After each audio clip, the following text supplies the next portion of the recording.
Ano pag-uusapan natin dito? Okay, tuloy. Ano pa na? Bako. Salcedo, Oh. ikaw ang utak. Ha? Diyan pa pinatuloy sa kondominium mo sa sa Mandaluyong Hala ka. Kasabihan na yan. Lawyer, liar. Good morning, good evening mga kalingap. Ayan, talagang mainit ang ating topic. Ano po, at confirm nga ba na si Salcedo ay siyang kasabwat, ang siyang tumulong sa tulfuhan at ang siyang nagpatuloy sa sarili niyang kondo. Gaano yan katotoo? Ating alamin dahil ang dating niyang kasamahan ay may inamin, ano po, na talagang kagulat-gulat na kaganapan. Pero bago natin patuloy na panoorin, mega love shoutout kay Kuya Val at kay Kalingap Rob, sa buong team Kalingap at sa mga nanonood at sumusubaybay ng ating vlog. So guys, saksihan niyo po ito, no? Talagang matindi ang kaganapan at bago natin bigyan ng reaksyon, panoorin nga po natin ito. Tapos, pag-uusapan natin dito? okay. Ano pa na? Bako. Salcedo, ikaw ang utak. Diyan pa pinatuloy sa kondominium mo sa sa Mandaluyong Hala ka ulit. Totoo? Gaano ka totoo? Kay si Salcedo raw ang utak. Buko na. Utak daw at pinatuloy daw sa condo unit. Gaano ito katotoo, ha? Totoo ba? Salcedo, totoo ba? Ha? Teka. Totoo ba yon? Joel Salcedo, o tuloy tayo? Ano pag-uusapan natin dito? Okay, tuloy. Ano pa na? Bako. Salcedo, Oh. ikaw ang utak. Ha? Diyan pa pinatuloy sa kondominium mo sa sa Mandaluyong Hala ka. Nako, totoo ba yon? Joel Salcedo, ikaw ang mastermind. At diyan mo pa, pinatuloy sa iyong condo unit. Saan niya? Mandaluyong? Mandaluyong ba? Nabing yata ako. Gaano ito katotoo? Pinag-Jollibee mo pa. Hala. Sino nag-sponsor? Sino kasama nag-sponsor sa Salcedo Talpo? Paktay ka. Nako, Sabi ni Sally Asillas, good evening po. Ingit. nako, pinag-Jollibee pa raw. Oh, totoo ba? Nako po. Ay talagang hindi nakaka-move on si Salcedo. Ang pagkakaalam ko before nang babalik tayo kay Ate Maylin. Yung mama nila May, ni Maisy, ni Mark. Nang ito ay nawakwak din. Ang pagkakaalam ko itong si Salcedo ay parang may contact din yata doon. Parang kasabot din. Teka, hindi ko sure. Parang naririnig ko lang. Okay, tuloy. Ito mga antay kanina. Ako wala naman akong topic dito eh. Okay. Ang masasabi ko lang dito, ayan, yung pagbubuo ko. Ayan na, Binuko. buong-buo ka na Salcedo. Nako. Paano to? Gaano ito katotoo? Salcedo, ikaw pala ang mastermind. Ikaw ay isang nasa likod ng patulpuhan. Aba nga naman. Hanggang ngayon ba ilang taon na lumipas? Kung ito man ay totoo, ang sinasabi ni Sir Federico na ikaw ang nasa likod, isa sa nasa likod, aba, ay hanggang ngayon ay talagang sukdulan na yung galit. Talagang di ka may masasabing naghihigante, paghihigante, gustong ibagsak si Kuya Bal. Ganun ba?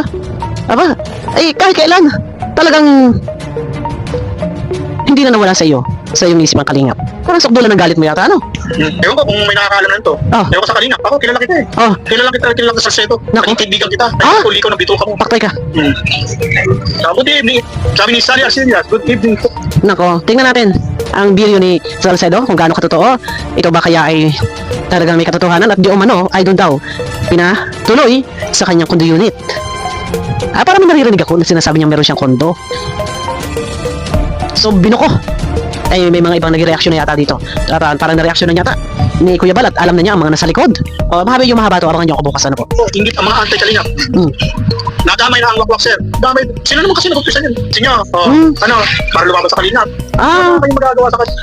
so lahat kinukumbinse. Ibig sabihin, pag alam nila mga beneficiary ng kalingap ay mga tagilid na, so kinukumbinse. Sinusulsulan, parang kinukumbinse. Ano, yun na, alam niyo na. Pero, ayun na, ako nagtataka din po, dito kay Salcedo, na kapag kami mga kalingap beneficiary, na alam nilang medyo parang nasasadlak sa issue, number one yan, si Salcedo, na parang sumasalo at pinagtatanggol. Pero, ayun na nga, kamakailan, may nababasa tayong comment na nagngangalang Hansel Jane Ilona Batalero na nagko-comment din doon sa kanya. Kaya ka tinatanong ko legit ba or fake yun? Kasi may tumakbo doon. Kaya nga sabi ko, kung tumakbo doon at humihingi ng katahimikan, ang sabi nga doon sa comment, gusto lang doon ng katahimikan, doon nagsusumbong. Yung sinumbungan na si Salcedo, issue din naman ang gusto niyan. So, yun na nga po, sa mga nakakaalam, ito yun eh. Sa tuwing nagkakaroon po ng mga kaproblemahan sa mga beneficiary kapag nasasadlak sa issue, nandyan siya, number one, na ika nga, pinagtatanggol, sinasalo. Yun, dinidepensahan. Tapos, yung kagaya ni Arjun. Si Arjun ay isang beneficiary din. So, nasadlak sa issue, sinasalo niya. Noong mga nakaraan, parang may nakita ko may pinasalamatan ni Arjun. Nag-sponsor sila kay Arjun. So, yun. So, kung ito man ay katotohanan, maaaring oo. Dahil napapansin ko, noon pa matagal na kapag ka nga, paulit-ulit ko sinasabi may mga isang beneficiary na nasasadlak sa issue, nandiyan siya, laging nakasalo. Laging ika nga ay sabihang, laging sumasampot sa mga nahuhulog na bunga. So, totoo ba? May katotohanan ba? Ano sa palagay nyo guys? May katotohanan ba? Kilala nyo ba si Salcedo? Based kasi sa aking pagkakaalam at pagkakakilala kay Salcedo, iyan kasi, sabi ko nga kanina, mahilig yang magdepensa sa mga beneficiary ng kalingap na ika nga nasasadlak sa ka-issuehan. Nandiyan siya para ipagtanggol at parang kinakaawaan, yung mga ganun tipo. So, para sa akin, parang maaaring mangyari. O, tuloy pa kaunti pa. Kaya nga, lalong sisikat ang kalingap sa pinagagawa ninyo. Sumikat ng bongga-bongga. Sikat na nga. Kaya mas lalo pang sumikat. Isipin nyo ha, pati yung mga reactor na nasa politics, pumasok na rin.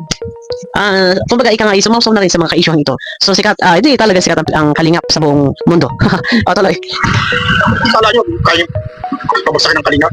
Katulad ng plano natin nun. Tama tayo sa plano yan. Ayun. So, noon pala na plano nyo na magkakasama kayo na nagplano, kasi dati si Sir Federico, kalyado nila. Kasama ka pala, nagplano kayo na ipabagsak ang kalingap. Teka. Kaso puro kayo daldal. Sabi kayo kung daldalan, gusto ko aksyon. Mga, kayo, puro kayo daldal. Ayan, puro kayo kaudasan. Nadali ba ang kalingap? Nadali ba natin? Hindi. Naku, ito na. So, maliwanag, na yan pala talaga ay planado na ibagsak ang kalingap. Pinagplanuhan na pala nila. Noong time na si Sir Federico ay nandun sa baluarte nila, Salcedo. Ay, grabe! Hindi pa rin nakakamabuon. Itong si Salcedo. Antindi ng galit nito, no? Sa mga yun ako, wala eh. Hanggang forma lang kayo, hanggang sa umpisa lang kayo. Yung kay pagwakwak mo yung inumpisa nyo ngayon, matututul pa kayo. Hanggang umpisa lang naman kayo. Okay. Wala naman kayo mabinatbat. Okay. Kaya umayo ko sa inyo. Ito nga, ang pagkakaalam ko rin po, parang nung panahon na kay Mylene, ang pagkakaalam ko, parang si Salcedo, nandun din sa mga usaping iyon. So, ano nangyari kay Mylene? Wala na. Iniwan na. Wala na.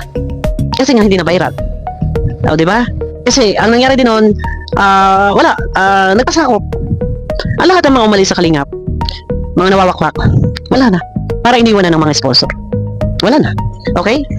Puro umpisa lang kayo. Puro kayo pasimula. Nako. Dito nga nakihirap yan.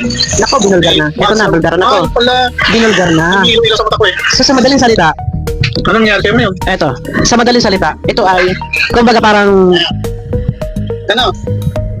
kasi before kasi kalyado nila, si Sir Federico, kalaban talaga siya ng kalingap. Kaya lang nangyari, si Sir Federico kumalas, pumasok sa kalingap, naging kalaban nila.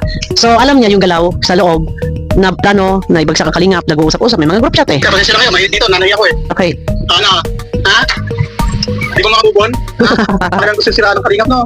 Hindi makamubon. Noon pa naman talaga yan, hindi ako magtataka kung ito man ay kasabwatan dito, isa sa masterminds o kasama siya sa mga plano, maaaring yes. Dahil noon pa man talaga, sukdulan yung galit siya sa kalingap. So ayun mga kalingap, nagpahayag si Sir Federico at binigyan ng reaksyon ni Madam Bopil. Kaya naman pwede po kay Madam Bopil, supportahan po natin sila pareho, no? At ako yung lingkod, Kalingap Kel. Please po support my channel, like and share my videos. And don't forget, click the notification bell. So dumako na tayo mga kalingap. Talagang kakaiba na ang nangyayari ngayon. Ano po? At ayon daw nga po kay Sir Federico na si Salcedo ang siyang kasabwat, tumulong sa pagpapatulpo. Ano po? Plus, nagpatuloy din sa kanyang sariling kondo. Ano po? Inamin din ni Sir Federico na itong si Salcedo talagang malaki ang galit sa Team Kalingap. Si Sir Federico po ay dating kasamahan ni Salcedo. Ano po?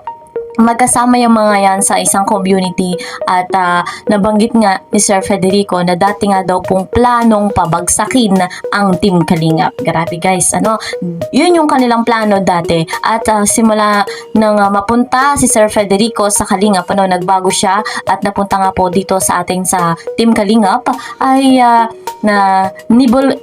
ibinulgar ni Sir Federico nga po na talagang hanggang ngayon ay pinaplano na pabagsakin ni Salcedo ang Team Kalingap. So, malino yung pahayag ni Sir Federico. So, totoo nga ba yan? Confirm nga ba yan? Ano po? Talagang nakakagulat na kaganapan.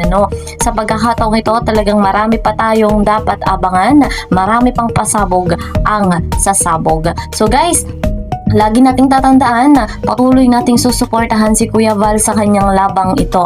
Dahil alam naman natin kung gaano nga po kabuti ang kanyang puso.